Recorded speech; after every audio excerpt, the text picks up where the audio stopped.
வணக்கம். தினமடை செய்தி.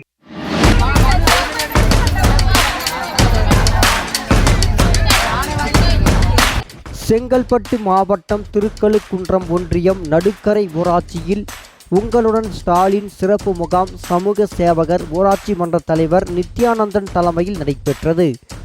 உடன் அமிஞ்சக்கரை ஊராட்சி மன்ற தலைவர் துரைசாமி, பெரிய காட்டுப்பாக்கம் ஊராட்சி மன்ற தலைவர், சிறப்பு அழைப்பாளர்கள், ஒன்றிய கழக செயலாளர் இதயத்தூர் சரவணன் மற்றும் ஒன்றிய குழு பெருந்தலைவர் வேளாண்மை துறை அதிகாரி ஜெயராமன், வட்டாட்சியர்கள், வட்டார வளர்ச்சி அலுவலர்கள், ஊராட்சி மன்ற தலைவர்கள், ஊராட்சி மன்ற துணைத் தலைவர்கள், வார்டு உறுப்பினர்கள், ஊராட்சி செயலாளர்கள் 1000க்கும் மேற்பட்டவர்கள் கலந்து கொண்டு 16 துறை அதிகாரிகள் 40 சேவைகள் 45 நாட்களுக்குள் தீர்மானங்கள் கிட்டத்தட்ட நிறைவேற்றப்படும் என்று அதிகாரிகள் தெரிவித்தனர்.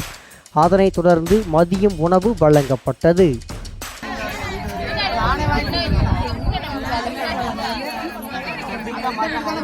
தினமடை செய்திகளுக்காக செங்கல்பட்டு செய்தியாளர் தங்கராஜ். மேலும் இது போன்ற சுவாரஸ்யமான செய்திகளை தெரிந்து கொள்ள நமது தினமடை சேனலை லைக் பண்ணுங்க, ஷேர் பண்ணுங்க, சப்ஸ்கிரைப் பண்ணுங்க. மறக்காம பெல் பட்டனை ஐகான் பண்ணிக்கோங்க.